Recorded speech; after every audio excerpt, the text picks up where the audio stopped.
a strong warning for the provincial and federal government who and to the RCMP that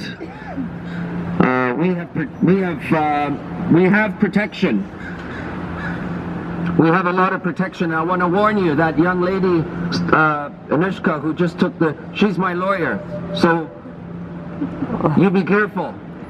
We're serious, and we will see our day in court. And if we have to, we'll drag it to the United Nations. But I believe, I do have trust and faith that something is going to happen. And that we have to continue the pressure. If it means to write letters, if it means to hold space the way Anushka's talking about, we're going to see some results because we are in charge here. We got to remember that it's us who's in charge. So I'm going to ask my brother Eddie Gardner to come take a spot on the floor, sing us a song, please, brother. Rosia.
That's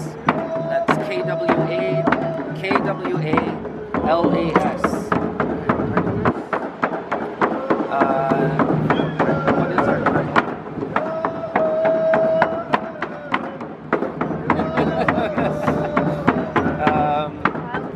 Yeah, we are the what you would call salmon protectors that are standing on the front lines, and we've done so for 160 days today. But I'm here to answer your questions if you have any. So what are your, why are you protesting today? Well, right now the provincial government is meeting with leaders of 6 nations, and we're pretty confident that we've called for an announcement today from the provincial government. So the fish farming industry needs to move out of our territory. We've said that very clearly, and we've been saying that for 30 years now, and we've been ignored by previous government and this industry. So it's time, because the NDP and the federal government have said that they want to reconcile with First Nations people across the country. I want to say that there will be no reconciliation in our territory as long as these fish farms are in our waters illegally. I have strong words for the Department of Fisheries and Oceans and the federal government, who have been bending the rules to accommodate this industry, who have deep pockets, but at the cost of our people and the cost of our children. We now have no fish returning to our territory, and our wild salmon are disappearing. We're not just talking about the salmon. We're talking about all of the life that the salmon contribute to. We're talking about our precious hooligans. We're talking about our halibut. We're talking about our prawns. We're talking about our crabs, and we're talking about our clams. More importantly, our children. Our children don't have a voice. And so we're standing here to protect our children and our unborn children, the children yet to come. They have to be at the center of all of this, because we're not just talking about our needs. It's not because we just like fish. It's who we are. It's our DNA has been formed and shaped by the abundant runs of salmon that used to come back year after year to these waters. So why is it important for you to have the right to decide whether or not to end the permits? Sorry? So why is it important for you to have the right to decide to end the permits? Well, the permits are coming up for renewal. They were set by the previous government. And most of the permits of occupation are coming to expire in June.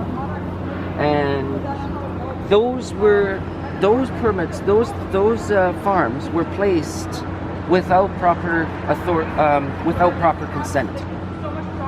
In fact, our people told them, don't put these farms in these specific areas because it's going to affect the wild salmon. We know this because of what the industry has done in other countries like Norway, Scotland, Chile, and so we know.